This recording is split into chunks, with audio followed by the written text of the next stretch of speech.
All right, welcome in. Wrong side of the pond. He is DJ Schweitzer. I am Jeremy Lance. Back together in the same room. How many times are we going to be saying this over the last 2-3 years? I feel like more than we probably Several wanted times. to. Yeah. This time, of course, not due to a pandemic, but your Heartdemic. Yeah, your heartdemic, your inferior genes. Yeah. So I was kind of put me down. It was I was like super tired there for like the first 2 weeks. So I was like, probably shouldn't drive up to your house like late at night. So let's just do it. And then last week we both had like just awful coughs. And it's easier to mute yourself over Skype. Yeah, it's way easier to do that. So we're all healed up. We're all back. Ready to go. Here we are. Business end of the season. It is the business end of the European season, right as we're getting into the meat of the domestic season as well. Sure. We've got the European Champions League. It's been thick and fun. We've got North American Champions League too, CONCACAF. Oh, yeah, that's tomorrow, isn't it? Yeah, we just watched that tasty Marshawn Lynch spot that he recorded for the Sounders. He was excited. He used some F-bombs along the way. Listen, he was just very passionate about needing people to show up. And he really is passionate about kicking it with his toe. Yes. As hard as humanly possible. And like have your toe like point up on the follow through. Yeah, imagine that he was like a nutcracker and could only swing his legs from the hip, and that's exactly how he kicked it. But no, it is the business end of the season in England. We're excited about that, and we'll, as usual, spend a majority of today analyzing what's going on in the key places at the table. Yeah. And then we got MLS to get into. We've got some Champions League to talk about. Just a lot of fun stuff. I mean, we got the relegation battle that we're still, a lot to be decided there. Took some turns. We have the top four battle, like who's getting in, what are European places going to look like? Constantly shifting landscapes. Constantly shifting. You have like a team like Arsenal who is found a little bit of form here over the week. But that really has only helped them get a 2-point lead. You thought you would sit there and go, oh man, they played so well. They had 2 big wins, and then you look at the standings like, oh, that barely helped them. It helped them enough. It helped them so. enough, partially because the team right below them is not helping themselves. Well, it sounds like we need to be getting directly into our top 4 discussion. So let's start there. This week on the podcast, let's start with Arsenal. They are in 4th place. They're sitting in pole position. 2 great wins on the week. They after losing 3 really bad matches, they roll into Stamford Bridge, have a crazy back and forth match with Chelsea that they end up winning. Was that 4-2 at the end? Yeah. Do that bogus penalty late on. Definitely bogus penalty. What are we doing with VAR? Is that just for funsies, or are we actually trying to use that? I feel like we decided, at least I did, but on this show a while ago, that it's crap and we should do away with it. The whole purpose of VAR was to clean up errors. Right. Make things more consistent. But really it just gives a second chance to get it wrong.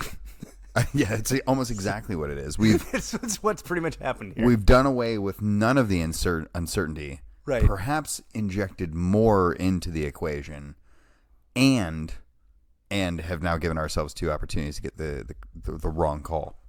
Which is what happened there. It didn't ultimately matter.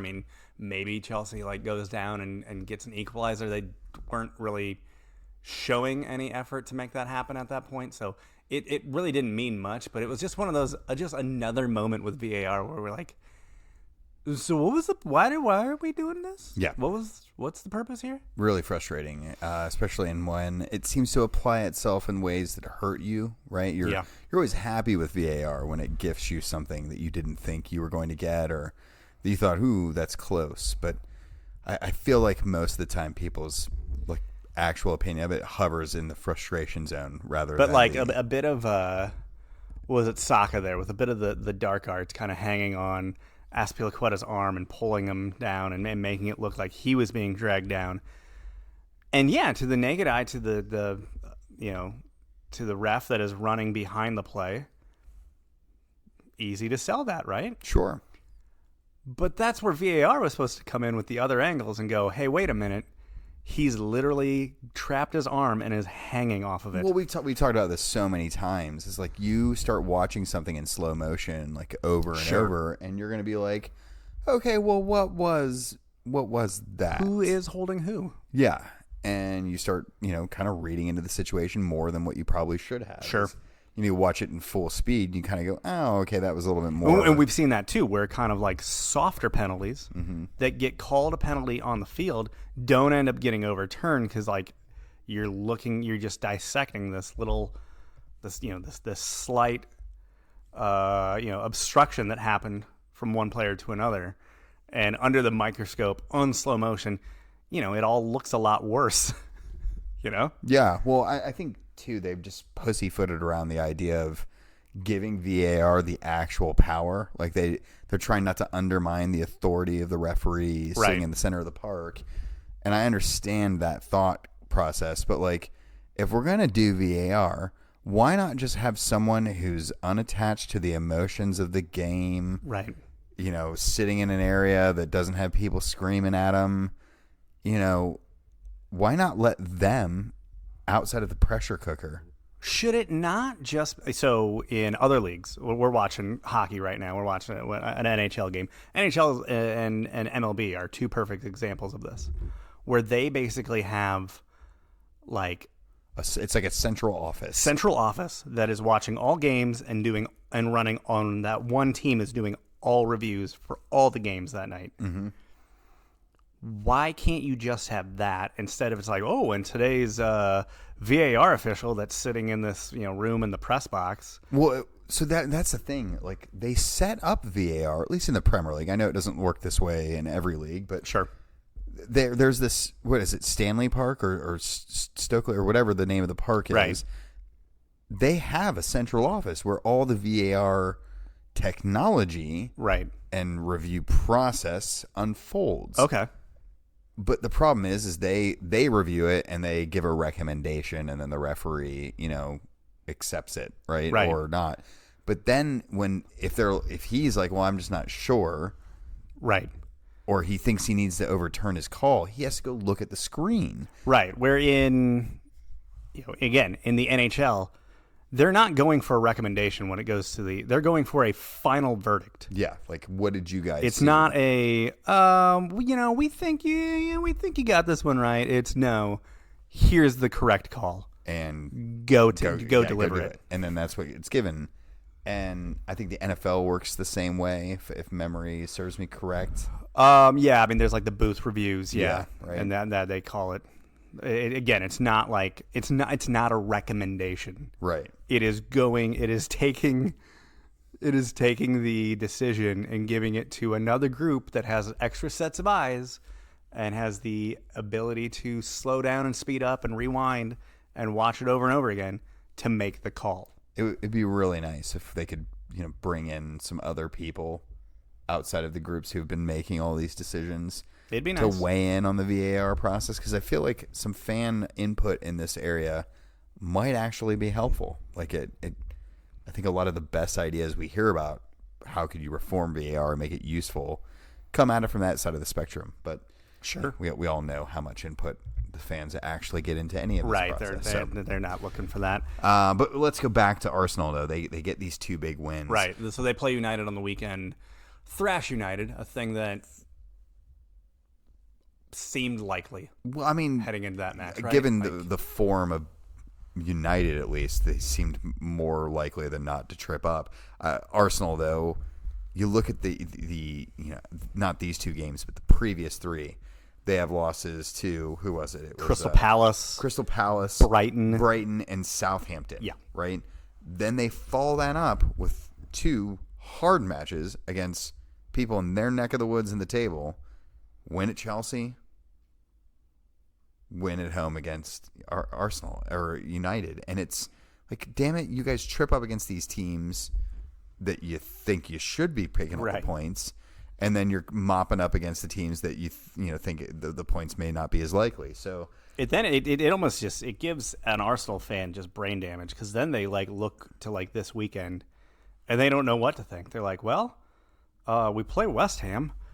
I guess that means we're going to win because they're a good team. We lose against bad teams. Like, what? How am I to feel about this? Yeah, I mean, it's frustrating, I'm sure, from their supporter perspective. Let's look a little bit more at that schedule. You mentioned West Ham away, Leeds at home, then this rescheduled North London derby that's been hanging in the balance at Spurs, away to Newcastle, then home at Everton. I mean, if we're going on the logic of how they've been playing lately, that means they'll probably lose to Everton. They're only gonna lose to Everton, and they'll probably lose to Newcastle too, and then they'll just pick up these other 3 games that they would be a little bit less competitive in, right? Or at least on paper might not be able to. So it gives them a 2-point lead over Spurs, which we'll get to them in a second. This does make that North London derby could loom pretty large because there's a good chance that both teams are probably going to hold serve till they get to that match. To we're looking at this, possibly 1 point, 2 point, gap, and it could be that moment where Spurs could finally jump them, or Arsenal could kind of land the death blow of getting that 5-point gap. I don't know. I like your optimism, and I wish I shared it. I look at Spurs remaining Was games. that considered optimism? It felt a little bit optimism-ish to me. It's definitely more optimistic than what I look at it. And I'm skipping ahead here to Spurs. They drew Brentford away at the weekend 0-0. Yeah, what was that? The most I can take from that match is Christian Eriksen played in it, and he didn't hurt us. Yeah, so got a nice standing ovation. Yeah, I mean, when he went over to take a corner near the that was cool. Spurs supporters. He also came over, signed some autographs afterward, which usually isn't very kosher to do in the away end. Sure. But I think everyone understands his situation, which was cool there. But huge missed opportunity for Spurs to get. Brentford are playing well of late. This isn't that surprising. They slapped Chelsea 2 weeks ago. But now looking ahead, we were looking ahead at this North London derby. Spurs have to play at Leicester, home to Leicester, and then away at Liverpool, and then Arsenal. That's a rough road in Leicester, Liverpool, Arsenal. I frankly could see them getting the points. Is this where your season gets wrecked? I think it is. It feels a very Tottenham way to finish things, but is actually in tune with how the season's actually probably gone on the whole. Like Spurs missing out on top 4 is probably right considering how they started the campaign and where they were. Well, no, the Spurs' way of wrecking their season would be to actually play well in those matches and then to drop the points at the end of the season to Burnley and Norwich. No, that would be Spursy, happen. right? Yeah, like Spurs will, probably get a draw against Liverpool or something, just play out of their socks. Heroic effort there. All for naught. Then you throw it up against beat Burnley. Arsenal, really get my hopes cooking and burning, and then they'll just crap the bed against the two teams they really shouldn't crap the bed against. Yeah, you're right. That is exactly what Tottenham would do. Yeah, that's why I figured. They have that tough road coming for them. We'll see how that goes. Also, there's some managerial rattlings happening elsewhere across Europe that could ultimately affect them. I'm not particularly nervous. I do. Okay. I feel like Conte should be back. If they finish top 4, I think it's a certainty. You guys are just not going to do the straight swap with PSG? Listen. I mean, think about it. Listen. I'd be for it. It's tantalizing. I would be for it. Bring Poch back. What I really want is a moment. It really would be a moment for me. Of course, where him and where Levy left that relationship was not in a good spot. I don't feel No, like. it didn't feel that way. But that's not what the Amazon cameras led us to believe. No, but you can spin a narrative a certain way. Like sure. they were painting Mourinho into being a saint in that thing too. Well, he always is when he first shows up. Yeah. How the heck do you think he gets the gig in the first place? Well, just says a lot of the right things, I suppose. Exactly. But yeah, my optimism is pretty low at the moment. I'm just not feeling good about things, if I'm being honest here. Well, that's a bummer. Moving on to Manchester United, another bummer that they are for their fan base. They lose to Arsenal. It just, we talked about this a lot the last week. I mean, it just keeps looking worse there. Yeah, and like they have the extra match played at this point too. Yeah. So yeah, they're even more in this hole than they appear, which is why they like desperately needed to appoint their manager like this that was week. just that was the Band-Aid to appease the fan base so they didn't start just rioting. Which they literally did, like, what, a year ago? Yeah. What was that one that they just showed up and just started, like, wandering into the stadium? Yeah, I don't know. I mean, it seems... I have no tears to cry for them. I really can't. So they've already shown they're willing to do that, so... Yeah, but Eric Ten Hag, now officially the next... It's happening. The future manager that Manchester United will be firing. Who on their current roster you go, Ten Hag's gonna... This is going to be a good piece for him to work with. David De Gea. Okay. That's one person. Alenga. I've got some. Okay, high, sure. Yeah, I think highly of his abilities. I could potentially see him getting a tune out of Rashford. I mean, I don't know. Yeah, I mean the younger guys are kind of always going to be a wild card as far as how they bet in with a new manager and a new what I'm style. really intrigued with United is how much they clean house. Like right, and some of that might not even be in their decision making process. Like Pogba, I think, is going to leave on his own accord at this point. Ronaldo staying around for another spin, probably. Yeah, maybe. Probably. I can't see him coming over here because allegations and stuff. Yeah, he can't. He'll steer clear. He'll be met at the airport by not fans, but law enforcement, most likely. Yeah, I don't know what that team's even going to look like next year. I would hope that they'd find a way to offload Harry Maguire, but I have a feeling they won't be able to. Those wages, that production, who's scratching that check? I don't know. It seems like someone that Newcastle would take off of their hands. Sure, and they're looking to spend like a drunken sailor. Yeah. So there you go. That could work. Could sure, maybe. All right. Could be the solution. All right, you talked me into it. Yeah, but United, I think, are well out of this one at this point. West Ham, a few points behind them in the same boat. So it's really down now to see who of Spurs or Arsenal can not piss it away. And at the moment, I think Arsenal are in pole position to do that, as much as it pains me to say so. So United will play Chelsea on Thursday. That could be a pretty pivotal match. Chelsea in a strange form. I don't even know what to make of it. They should, on paper, definitely win that match, but will they? We said the same here a week ago, and we sat there going, "Oh, they play Arsenal here in a second. Maybe it'll work." It did not. A team that's basically out of it, but we'll talk about them anyways. West Ham. Yeah. I mean, they pretty much have to win out. And then, need pretty much everyone else to, get, basically no points for the rest of the season. Yeah, I mean, it's... So top 4 is out for them. It is. I don't think this doesn't hollow out their season at all, in my opinion. Well, I mean, so that's just exactly the thing. Top 4 is probably not going to happen. You're looking at trying to land a Europa spot. Or what you could really just do is win Europa.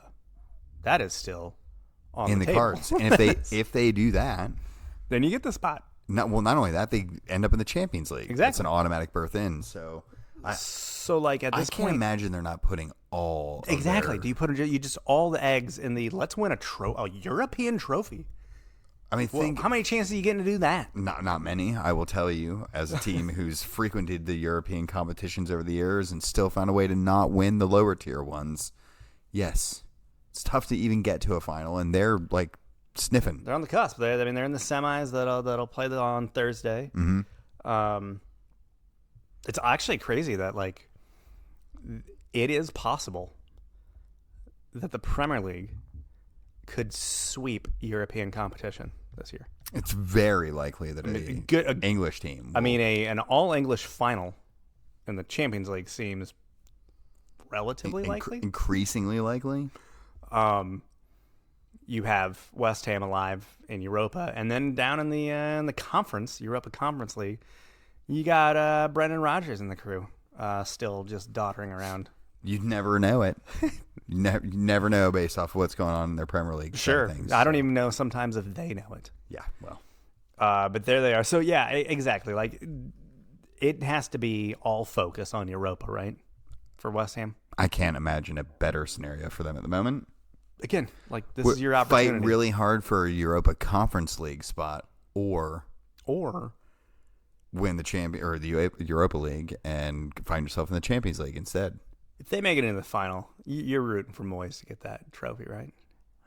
I am, yeah. He deserves it. How awesome would that be for him to get He that? Deserves it after what he's been through at this point. Yeah. I'm all for Gil from The Simpsons getting his due reward. Let's go to the bottom of the table. Okay. Where things have taken a slight turn, and that Everton are now officially in the drop zone. They do have a match in hand on all the other. Clinging all of their hope to that match in hand at this point. Not sure what that match in hand even is. I think they have like a midweek match with like a Crystal Palace or something like that. Maybe that was it. So maybe that's a winnable one. They shockingly lost over the weekend to Liverpool at Anfield 2-0. Yeah. No one saw that one coming. I'm pretty much sure that no one counted on those 3 points. Like, just scratch those off. Well, they the went into the match clearly only looking for 1 point. Yes. Based on how they played. A hilarious first half from them.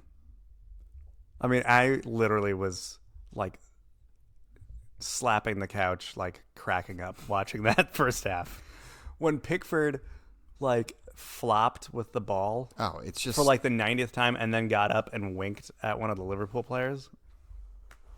I mean, you're like, it's the first half, guys. What are we doing here? We really doing this in the first half already? This is amazing. Imagine Frank Lampard having to settle for that in his head. Here's the strategy we have to employ. You got to remember, A, this is a man who spent his formative years playing under Jose Mourinho, and B, this is a man who, out of all the managers in world football, hates Klopp the most. Oh, that's true. It's so true. Like, absolutely hates the guy. Does not care for any of his shtick. Well, and Klopp's a pretty shticky guy, and Frank ain't having any of it.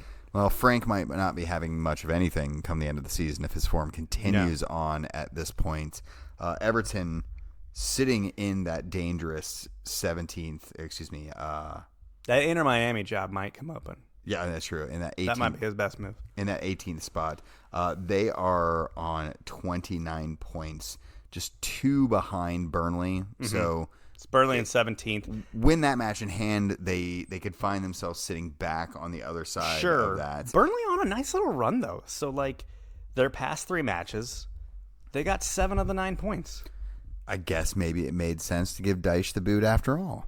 I mean, we were calling it throwing in the towel, and it ended up being actually, like, kickstarting their survival. Hey, this isn't actually the worst idea imaginable. But, yeah, they find themselves hovering above that. They, of all the sides that are remaining, Everton still are the only one with a match in hand. So everyone else is on a level playing field, Burnley included.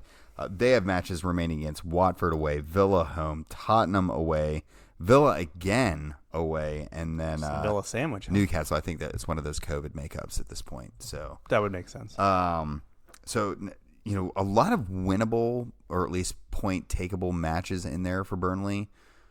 They've got to be happy with the remaining schedule, but it's going to be tight. Yeah, I mean, there's just not really a margin for error for anybody at this point. Really, the only other side in the running here potentially is Leeds. And they're closer than you think. Yeah, I mean, they're only on 34 points. So, if Everton were to win, that would leave them only 2 points ahead of them once everything was all level. They got that Monday draw with Crystal Palace. That was they really fought hard for that match. It was a great match. Jesse Marsch getting decent points out of Leeds at the moment, too. Yeah, getting some also some pretty good compliments from the British pundits, which is not how his tenure started. No. In England. Yeah, and if you remember the type of treatment that Bob Bradley got from the English punditry right. when he was prematurely handed the Swansea reins. He backed that up by losing that job within about 8 weeks. Yeah, it was barely that long, if it was even. But I think Marsh is impressing people at a minimum, and should Leeds manage to go down, and they've got a pretty tough remaining schedule, I would hope that they'd keep Jesse on for a bit longer just to see, what he could possibly do on his own. Which had a longer life, Bob Bradley's Swansea career or CNN Plus? Definitely Bob Bradley's career. I think CNN Plus basically just 1 month. Yeah, I really can't even understand. Are you paying extra for more news? You want to know something weird? What? I was one of the few subscribers. Were you really? Yeah, I love their documentaries. Oh, they do amazing documentaries. I'm documentaries, also like a huge Bourdain fan. Yeah, and all that stuff got put exclusively on that. All right, so where are they going to put all that now? Discovery Plus, I guess, because Discovery's kind of come in and swooped all that content up a little bit. So it sounds like it's all going on that, which don't worry, as a big Fixer-Upper fan, I already got Discovery Plus, so good to go. Jeremy, king of streaming services at this point. Yeah, well, I mean, some of it's like, I kind of trade info with people. Around. So it's like I have like Peacock and CBS or Paramount, whatever, on trade with some other, and I've given some other things to some other people. So. Yeah. You just got to you get some, and then you just kind of barter out those, those logins. Hey, this is how the free market works, or something like that. Sure. Yeah. So there's our relegation race. Yeah, the other two teams are dead. Yeah, we're talking, of course, of Watford and Norwich City, who, as we described last week, they're just trading spots with like Fulham and West Brom, and the Norwich and Fulham are basically just it's a hot potato. Yeah, just swap rosters if they need to. Yeah, we'll just switch shirts. We're gonna give you these three guys to go down with you. Yeah. We're going to take your three good guys to go up with us. There you go. Who, if you had to pick someone, between Everton or Burnley right now? You know where my heart's at. You want those blue boys staying up a little bit longer? I'm going to back the Toffee men because I don't want to see Frank fail like this. He is at the moment failing like this, but I would like to see it not happen. Yeah, you'd rather him get canned and the team he coached not go down, thus tarnishing his reputation a bit further. You're saying at this point he's pretty much toast in this job regardless? I mean, he was given a lot of money to come in and try to rescue this ship. Did they really spend a ton of money? I mean, they bought. They brought in a Dele Alli. I guess that was a purchase, wasn't that? Yeah, that wasn't it was definitely a buy. Okay. He's not playing really at all for Everton. He did get that haircut for Frank, which I did want to see happen. I was so worried that it was going to be one of those things like, he cut off all those colored dreads he was rocking, and like suddenly he'd play well again. Well, he's just riding the pine. For Everton, that lasted one match, I believe. Yeah. So I just how much he was given, it would be a lot to ask him to turn it around. I can't imagine they're going to be able to do that.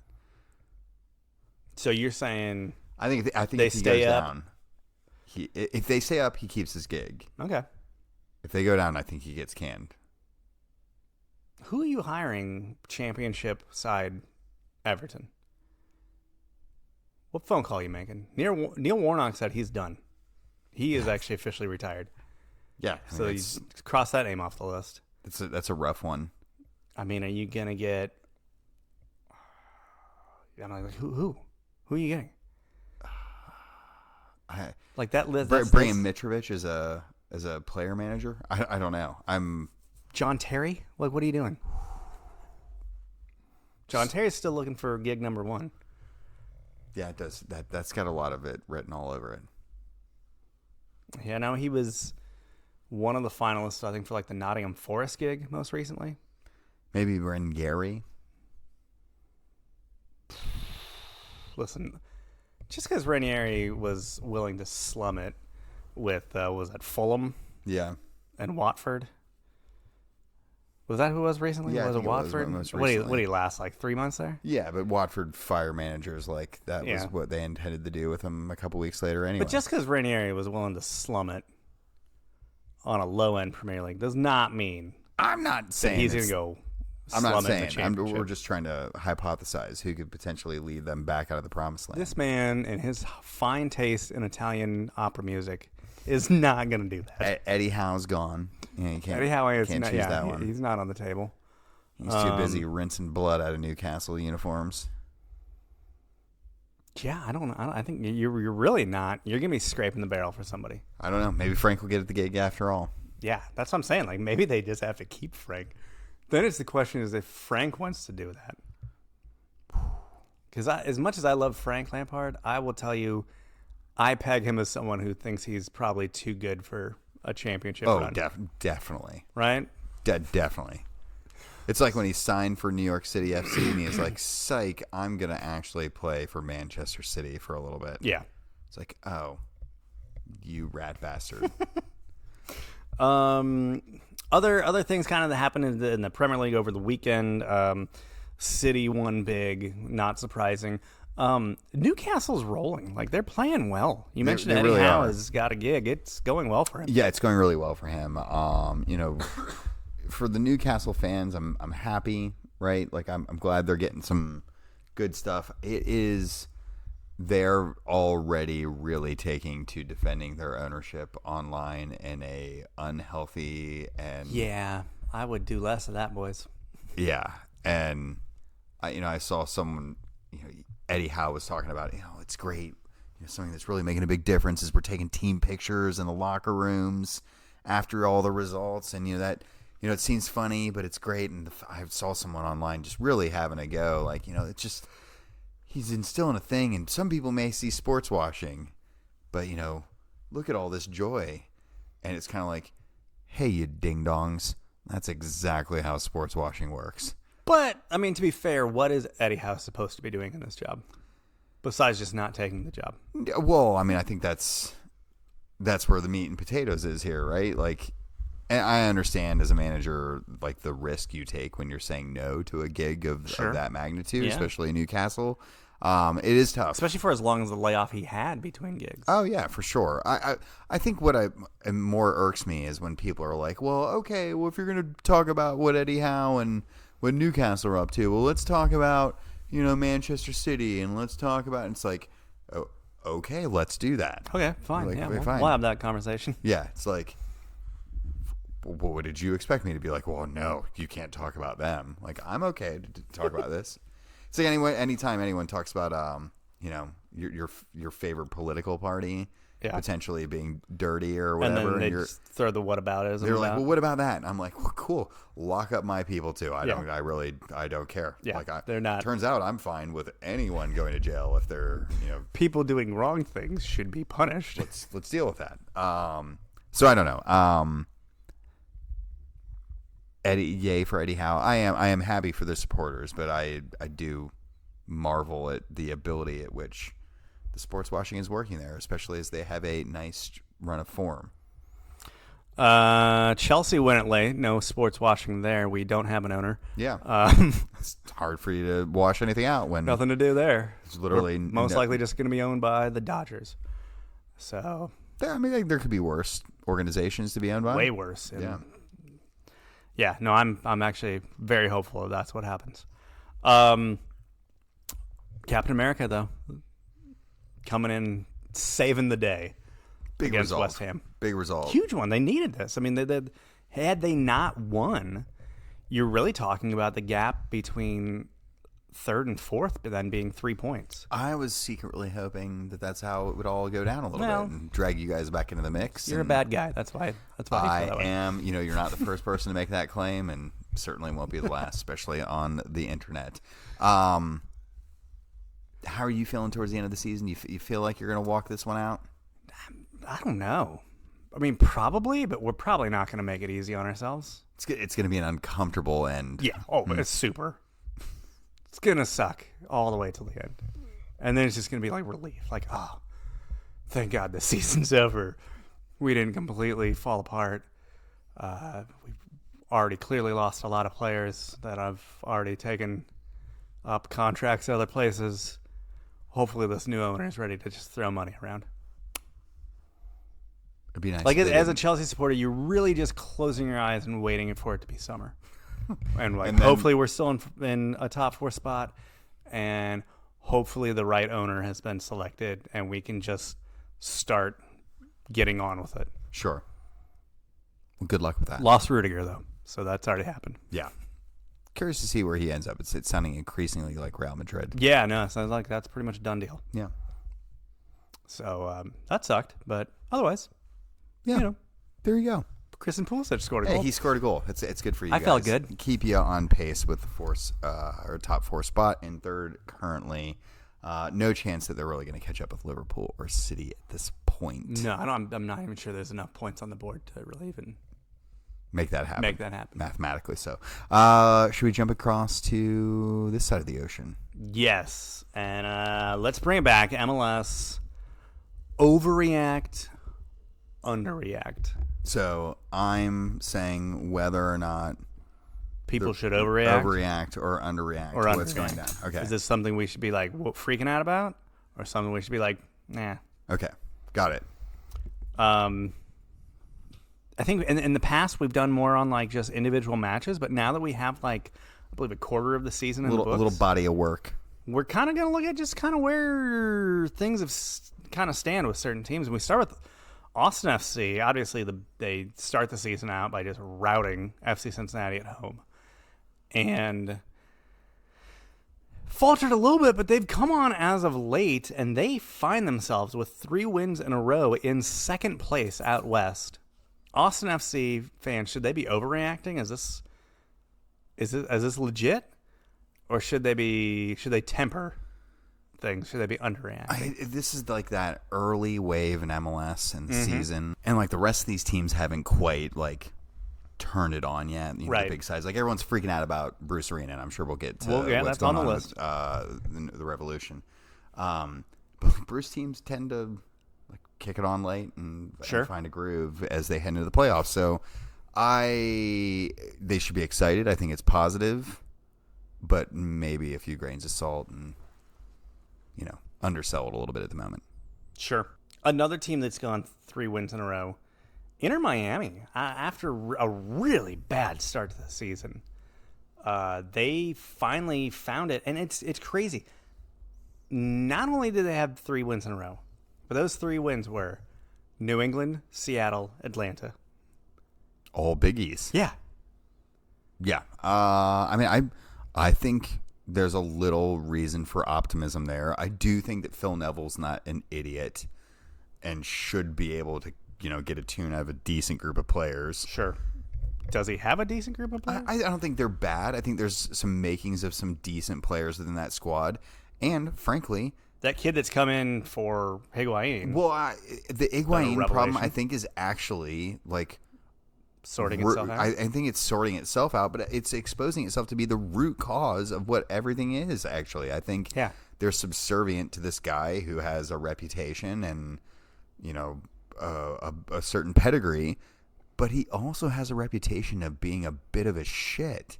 And like, he had this issue at Real Madrid, he had this issue in Italy, and now he's having this issue in Miami. It's not surprising. All those places he got called fat. All of them he got, called out for not being an active participant in the way the teams played. It's not surprising that once he's been out of the equation, they're now playing well again. So I think you should probably – it's good to be reacting well about this at this point. Okay. Yeah. Good deal. Good for them. Generally speaking, it's actually a positive thing just for the league and the sport as a whole when like these quote-unquote new marquee clubs aren't complete sideshows. Yeah, we'll have to wait and see if the sideshow continues, if their stadium project doesn't get voted down or up this week. Well, there is that. Yeah. Here's one for you. Chicago Fire. Obviously the big move, they bring in Shaqiri. Their stat line as a team is a bizarre one. They have actually only scored goals in 2 matches this season. Whoa. They only have 5 goals scored on the season. NYCFC scored 5 on Saturday.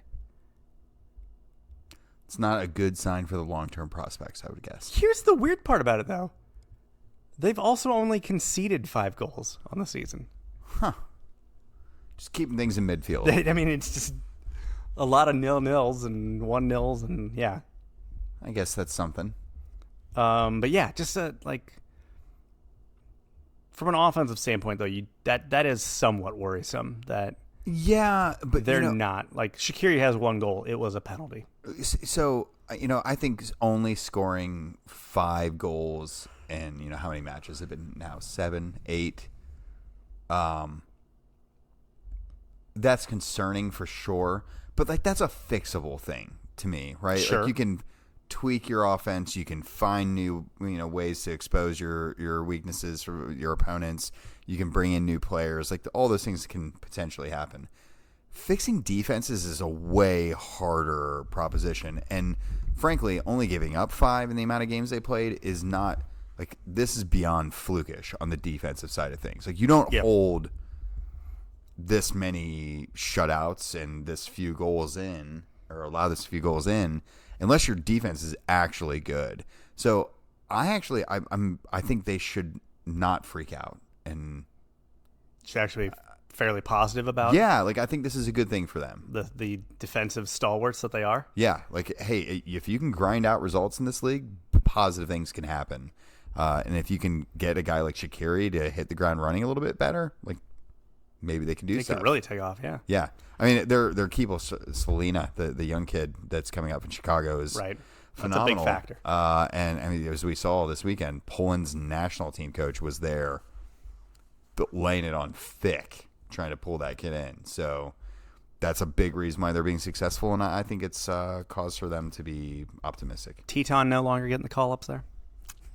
I don't. He's back in the Ajax squad at the moment. I saw that. Yeah. Look at him. One day I see him, just putzing around the Blue Ash Kroger. The next day he's playing for Ajax. How things can change. Wild. Yeah. Last one here for you. Your club, the Columbus Crew, have not won a match since the 12th of March. Haven't scored a goal since the 20th of March. Well, they finally broke their losing streak this past weekend, so that's congrats. Upwards trajectory. 0-0 draw with I think they're actually Kansas City side that's kind of circling the drain. I think they're actually in bad shape right now. Yeah. Got rid of Zardes. That was an interesting. That was moment. Interesting. They got a lot in return for him from a allocation money standpoint. Okay. So a potential big move. I wouldn't be shocked. They got open DP spots. Yep. So I think that would be something that could potentially be in play as well. I am not shocked that wheels have fallen off a Caleb Porter vehicle again. I mean, this is Portland all over again. It really is. Build something, win pretty quickly, mm-hmm. and then it almost as quickly starts falling apart. Crumbles apart. He asks a lot out of the players. I think in the first few seasons, they kind of get on the train. Takes them a while to get there, and then you have a year of promised land, where the train is chugging along like he wants it to, but then guys can't keep up. You start losing pieces, whatever it might be, and he loses the locker room. And I think that's what's going on here a little bit. It doesn't look like a team that's playing for the guy who's pulling the strings at the moment, and yeah, I don't think they're in a good spot at the moment. Yeah. Yeah, we'll see what they do. I mean, I think that's a big key is, what big move do they try to make this, in the summer window or possibly here, they got about a couple of days before the window closes currently. Yeah. I mean, yeah, maybe they try to make a big splash. It seems like they're pretty all in on Barry being the striker. I was just pondering that is I was going to say, do you feel like Miguel Berry is like where they're at? And It feels like they kind of are sold on that, right? I think there's this idea that the big body in MLS forward is kind of what does it right now. And, Brandon Vasquez is a good example of that in Cincinnati. We've seen some of these other guys that play up top that kind of play that way. Chicharito's not your traditional big body, but he has a big presence in the way that he plays. And he's more of that traditional target striker as opposed to like a runner or a creative type. So Miguel Berry checks more of those boxes, I feel like, than Zardes was currently capable of doing. And I think he's at the end of his lifespan, and it was good for Columbus to cash in on him when they did. It gave them some flexibility. Right. But as a crowd favorite, I don't know that that's like the best move right now with how the team's playing. Sure. But so let's say, you got Berry, obviously, then you have Zelarayan right behind him. So do you look to bring in like a winger? Do you look to bring in somebody to kind of shore up the midfield, kind of on the back end, maybe? Yeah, I mean, like a number 6? I would presume, right now they're still leaning heavily into, Porter's bread and butter. The same guys he's been leaning on since his Akron days. Nagby. In Nagby. They expected that Kevin Molina was going to be that guy when they brought him in. The injury last year really train wrecked him, and we've not seen that really pan out. So I don't know, because I think the trust in Porter's so far gone at this point that it does. Yeah, is the front office willing to let him spend on his ideas at this point? That's a good point. Yeah, I don't know. And if they don't, is that pretty much the writing on the wall? I would hope so. Yeah. Bringing a guy that your coach didn't want, well, what's up with that? That's more of a European thing, right? Yeah, it really is. Winners and wankers? I think that's part of the show we're at. Would you like to give me your depressing thing to start things off? My wanker, MLS national TV ratings are terrible. They're just so bad. The FC Cincinnati LAFC match on Sunday afternoon got 100,000 viewers. That's nationally embarrassingly bad. But it's so par for the course. Yeah. Like a good night for them is 500,000. You know what I mean? Yes. It's a good night. And that's like what poker games get on a weeknight. Yeah.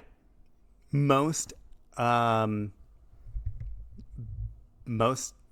Champions League, but most Premier League matches are generally getting like a 1.2, 1.3 rating. So 1.3 million. 12 times the number of people. Yeah. That's a sizable chunk. Who's at fault here? Everybody. Like, when you say everybody, obviously the league, the teams, the fans, the rights holders, I think, have a big responsibility here. I just don't think the product has been. I feel like there's been ESPN particularly. I feel like they've just really let their presentation and kind of effort behind their rights kind of gone stale over the past couple of years. It's become a bit of a negative feedback loop too, right? Like, the less you advertise, the less people watch, the less valuable the property is, the less inclined you are to invest in it. The crappier the production value means less people will watch it. Yep. Like, it's just like it keeps on feeding into itself and just never gets really better. The Fox broadcasts are I would say, a better product, but I just think Fox as a whole is just a company that struggles to properly market its products. Yeah. Just look at when's the last big sitcom that was successful that Fox had? Like New Girl, that was about 6. Yeah, that was about 6 years ago. I mean, they do well in animated series, and that's sure. So they got that one thing going for them. But they're very reliant on those been like literally 12-year-old 30-year thing that they've been doing. So they've kind of had built that up. Yeah, I mean, they don't do great at. I mean, remember how they pushed all their sports properties, and I think they still do this to an extent. Like, do you know what the like linking chain is between their branding across all of it? That Cletus thing, that robot. Yeah, Cletus the robot. The Cletus the robot that plays all the sports. Great idea. Like, but what year is this? Like, they've been using that same shtick since like 1997, like when the networks were launched. Yeah. Like, no, you're right. NFL on Fox. Like, you think of like a robot then. Like, yeah. No, I mean, it's the same thing all across it. So I think it's the rights holders to an extent. I think they do not a great job elevating the product. At the end of the day, though, it's still just indicative of what MLS is. It's a minor league. It's a regional sport. Mm-hmm. And while it's literally in every city that it's, most big cities, its regional sport is in. So obviously I'm an outlier here, but like we just watched a hockey game, an NHL game. Generally speaking, though, most hockey fans just watch their local market games and nothing else. And don't really care for this. And that's MLS, totally has right? a problem with that. But I think part of MLS's problem is that we have no clue when those games are going to be on. Right. There's these floating things. Sometimes there's these 10 o'clock games. Sure. On Saturdays and Sundays. Sometimes they're these like the Sunday games. Sometimes they're like in the early evening. Sometimes they're in the afternoon. Sometimes they're at 10 o'clock at night. So like the LAFC Cincinnati game that we were just talking about the other day. 5 p.m. 5 p.m. match. On a Sunday. I was like, okay, that match is over. What's the next MLS match we're going to watch tonight? Because I thought for sure there'd be another one or two on. And I feel like there was a point in time where that was the case, where like ESPN would have like the evening game that would be like a 7 o'clock, 6 o'clock, something like that. And then there'd be like a Fox game. And they would always have like the West Coast game, this big Seattle match, the Galaxy match. Whatever it might be. I was blown away that there wasn't another match to watch. And there's been other weeks where this season where the marquee Fox match or whatever was on at like 2 p.m. and like that wrapped up the weekend. Yeah. And like 2 p.m. on East Coast, which means that was like 11 o'clock on the West Coast when that thing was over with. So I don't know. I mean, there's just so many things to point fingers at. And I know MLS is taking table scraps when it comes to like the network deals that they do get. And this is also a league that's supposed to be in the final throes of finalizing their next deal, which I'm sure those negotiations are not being helped by these ratings coming out on a weekly basis. Oh, no. And like my fear is they're going to, in order to recoup money, they're going to go to a paywall model, like which Apple is TV, which is definitely apparently on the table. Yeah, and that barrier to entry for a league that struggles for eyeballs. You can't be doing that. We talk about this all the time. Seems so pointless. Well, this goes back to like the Flow Sports thing and like what DC United did. Like, and if FCC. you can't go to a sports bar and ask them to turn the game on, if that is anything more than them turning a channel on that they already have, that's a problem. Yeah. That's a huge barrier of entry for people you want in your own market to give a crap. Tough. Yeah, not good. It's super tough. Not a good idea. Yeah. Your wanker. My wanker this week. I'm going back. It's been a freaking whipping child this year. I'm going back to the NWSL. Houston Dash announces the suspension of head coach and general manager James Clarkson. This actually just dropped like maybe 3 hours ago? Yeah, not very long ago. It was fresh and so pertinent that I felt like it has to be brought up again. It feels good that all these people are getting caught in the NWSL, but it also makes like, you go like, how much of this is going? Like, how many more are there going to be? Yeah. Isn't it? This is more than half the head coaches in the league have been dispatched over the last year. Yeah, you want to see a reckoning. You just hope it's not like a never-ending reckoning where it's like, is everybody? It's turtles all the way down. Yeah. Like it's that gross and disgusting in here, and you do wonder like when is this going to end? Yeah, not good. For a league that, is just living this duality of like really positive things and really negative things. They really are. They're going through this amazing growth spurt, but in the middle of it happening, they're also like, by the way, we have a bunch of creeps that work. Their weekend TV ratings were actually better than MLS, and this is a preseason tournament technically. This is that Challenge Cup. That's a preseason tournament. Yeah, it's not even real. This is spring training. Yeah. And it's getting better ratings than MLS. MLS is back tournament, baby. They got to bring it back. That's what we're missing. What about your winner this week? My winner, and this is a little off the menu here, but goes to F1 driver Max Verstappen for calling out the absurdity of Lewis Hamilton joining one of the bids to buy Chelsea. Because as Verstappen pointed out, hey, isn't that guy an Arsenal fan? Yeah, like professed. They brag about him all the time on the Arsenal like Twitter. It's incredible. I love the smack talking that's going on here. Oh, like, it's incredible. I mean, and if you know anything about F1, the Verstappen like rivalry, the Verstappen-Lewis rivalry obviously hit like its crescendo at the end of last year when, under some fairly controversial situations, Verstappen wins his first title and stops Lewis's streak. It was incredible. I don't even care about F1, and it was an incredible finish to the season. Like, just drama on high key, and no one does drama quite as well as F1. Like, they know how to market that crap. So, yeah, I'm all for that. It's spectacular. But just loved Verstappen sticking his nose into that one and just going like, that's weird. I was pretty sure that guy was an Arsenal supporter. You weirdo. My winner this week, I'm going to anyone who consumed today's Real Madrid, Manchester City Champions League first leg semifinal. It was delicious. Yeah, that was awesome. I saw someone describe it as like too open and reckless from the two teams. I saw you quote tweet that. That's the wildest opinion I've ever heard in my life. I would, if that's all soccer games were, this shit would be so popular in the United States. It would just.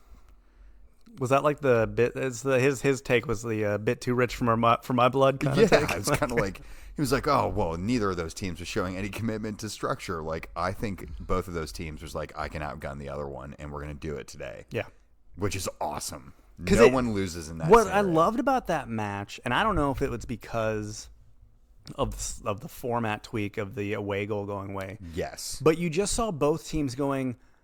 Up until this final whistle blows, we're gonna just try to score as many goals as we can. It was brilliant. The only people I could see that would find that match annoying were fans of those two teams.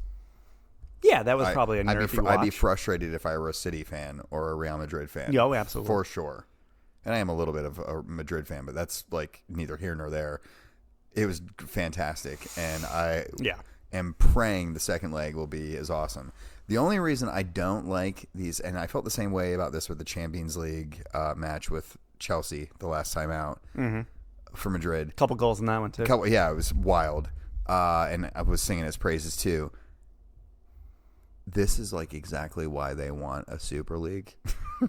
Where like yes, you know what I mean? Like these high-powered offensive juggernauts just banging on each other, and as much as I'm enjoying it, like I really want some Villarreal in there every once in a while to keep things interesting. No, tune in tomorrow. Yeah. I mean, there's something to pay attention to, but like we were saying earlier, I doubt that's going to work out in their favor.